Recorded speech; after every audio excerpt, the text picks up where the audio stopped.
आपातकाल का वह काला दौर क्या खौफनाक मंजर था। बड़े बड़े नेता जेलों में ठूंस दिए जा रहे थे, अखबारों पर सेंसरशिप थी। देश में हर एक व्यक्ति के मन में एक अजीब सा भय व्याप्त था। नमस्कार, मैं हूं विवेकानंद शर्मा और आप देख रहे हैं the Vivek views. The Vivek views के इस एपिसोड में हम चर्चा करेंगे आपातकाल के उन अनसुने किस्सों की और ख़ास तौर पर राजस्थान की राजनीति में ऐसे प्रमुख लोग जिन्होंने उस आपातकाल में भी कांग्रेस की सरकार के खिलाफ बिगुल बजाया। उसके पहले आपसे निवेदन ये करना चाहता हूं कि यदि आपने अभी तक द विवेक व्यूज को सब्सक्राइब नहीं किया है तो सबसे पहले हमारे चैनल को सब्सक्राइब कीजिए और साथ में बेल आइकन दबाइए। तो चर्चा में कर रहा था आपातकाल के उस काले दौर की, जिस दौर में ये कहा जा रहा था कि जो सत्ता के खिलाफ समझा जा रहा था उसको उठा के जेल में डाल दिया जा रहा था। पुलिस को असीमित अधिकार दे दिए गए थे और उस दौर में ये कहा जा रहा था कि वो पुलिस इंदिरा गांधी की पुलिस थी, वो पुलिस केंद्र सरकार की पुलिस थी। जी हाँ, राजस्थान में भी कुछ नेता ऐसे हुए जिन्होंने वास्तव में हम कह सकते हैं कि उस दौर में उस पुलिस को भी चकमा दिया और जिस प्रकार से आपातकाल के खिलाफ जो आंदोलन चल रहा था उस आंदोलन में अलग अलग तरीके से योजना रणनीति बनाकर लोगों को जागृत करने का वो काम करते रहे। ऐसे ही कुछ नेताओं के किस्से मैं आपके साथ साझा करने वाला हूँ।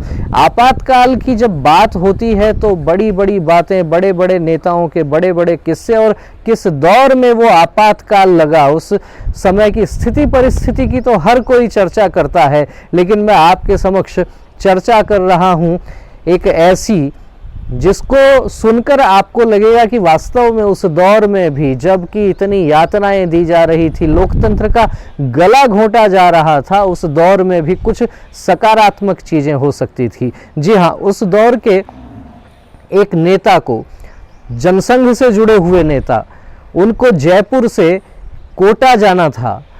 रास्ता कुछ सूझ नहीं रहा था, चप्पे चप्पे पर पुलिस थी, जगह जगह मुखबिरों द्वारा सूचना देने का डर था। उस स्थिति परिस्थिति में जनसंघ के उन नेता ने अपना वेश बदला। उन्होंने सिर पर जालीदार टोपी लगाई।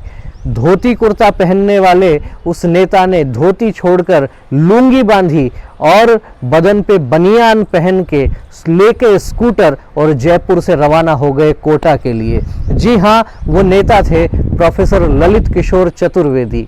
प्रोफेसर ललित किशोर चतुर्वेदी ने उस दौर में कांग्रेस की सरकार को कहिए या कहिए उस दौर की पुलिस को जिस तरह से चकमे दिए उसकी चर्चा आज भी पूरे राजस्थान में होती है। ललित किशोर चतुर्वेदी ने केवल एक बार ही नहीं अपितु अनेक बार, उनसे जुड़े हुए लोग बताते हैं, अनेक बार पुलिस को उन्होंने चकमा दिया।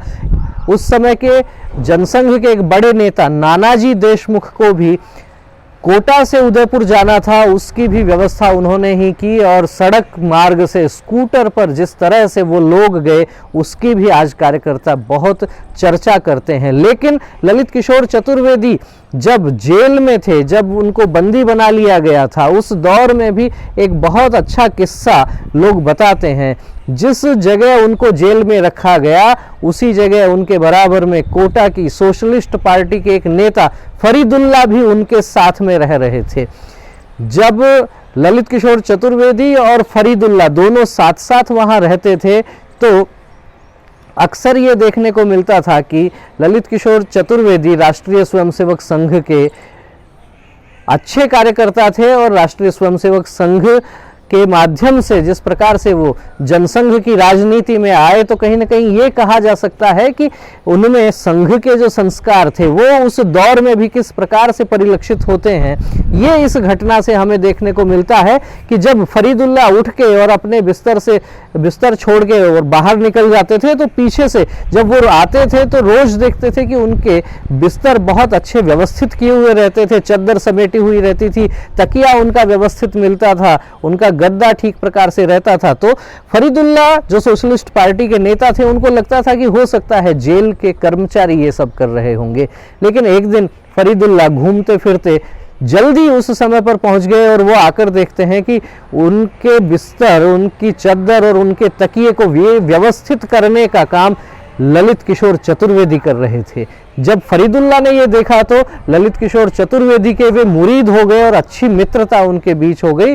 उसी दौरान जब जेल में आपातकाल के दौरान इन दोनों नेताओं ने साथ साथ समय बिताया तो फरीदुल्ला प्रोफेसर ललित किशोर चतुर्वेदी से गीता के संदर्भ में भी जानकारी लिया करते थे, गीता के संदर्भ में भी इनकी चर्चा हुआ करती थी। और मजेदार बात यह है कि जब आपातकाल हटा और उसके कुछ वर्षों बाद में फरीदुल्ला एक बार प्रोफेसर ललित किशोर चतुर्वेदी के घर पर उनसे मिलने जाते हैं तो उनके लिए रामचरितमानस की पुस्तक लेकर जाते हैं। ये प्रभाव होता है एक सामाजिक क्षेत्र में कार्य करने वाले व्यक्ति का।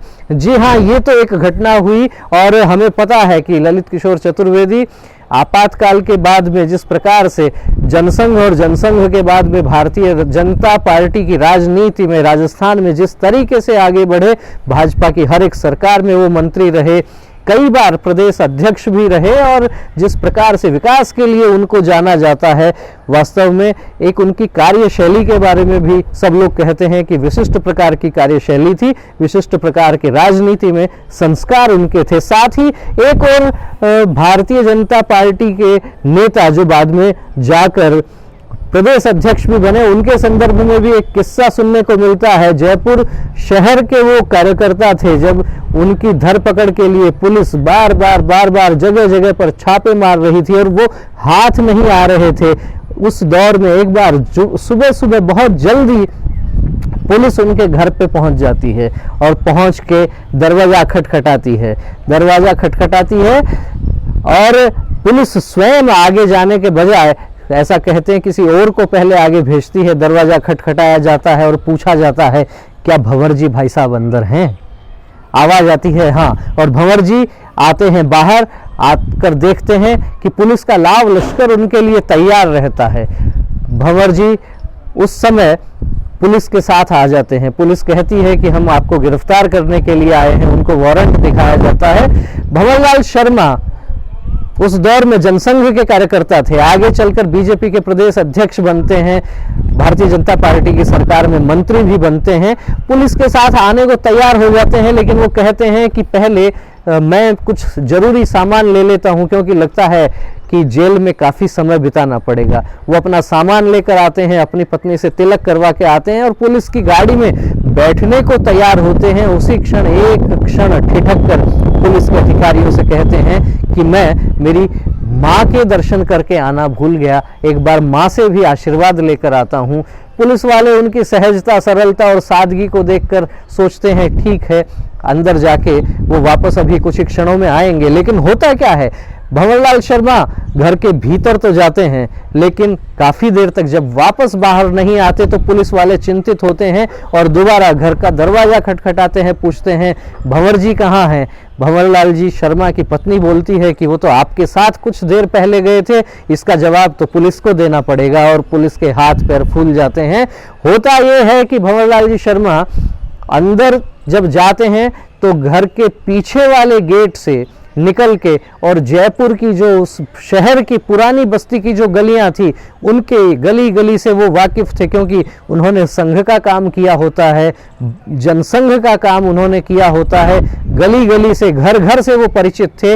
इसलिए वहां से पुलिस को चकमा देने में वो सफल रहते हैं और भूमिगत रहते हुए आपातकाल के खिलाफ आंदोलन को और तेज चलाने में अपनी भूमिका निभाते हैं। ऐसे भंवरलाल शर्मा भी आगे चलकर भारतीय जनता पार्टी राजस्थान के प्रदेश अध्यक्ष बनते हैं। तो आपातकाल के अनसुने किस्सों में हमने आपको सुनाए प्रोफेसर ललित किशोर चतुर्वेदी और भंवरलाल शर्मा के जीवन से जुड़े हुए किस्से। यदि आपको ये एपिसोड पसंद आया हो तो हमारे चैनल को सबसे पहले सब्सक्राइब कीजिए, इस वीडियो को लाइक कीजिए, अपने विचारों से हमें अवगत करवाइए, कमेंट बॉक्स में अपनी प्रतिक्रियाएं लिखकर अधिक से अधिक इस वीडियो को शेयर कीजिए। शीघ्र ही फिर मिलेंगे किसी एक नए विषय के साथ, किसी एक नए मुद्दे के साथ। तब तक आप देखते रहिए द विवेक व्यूज। नमस्कार।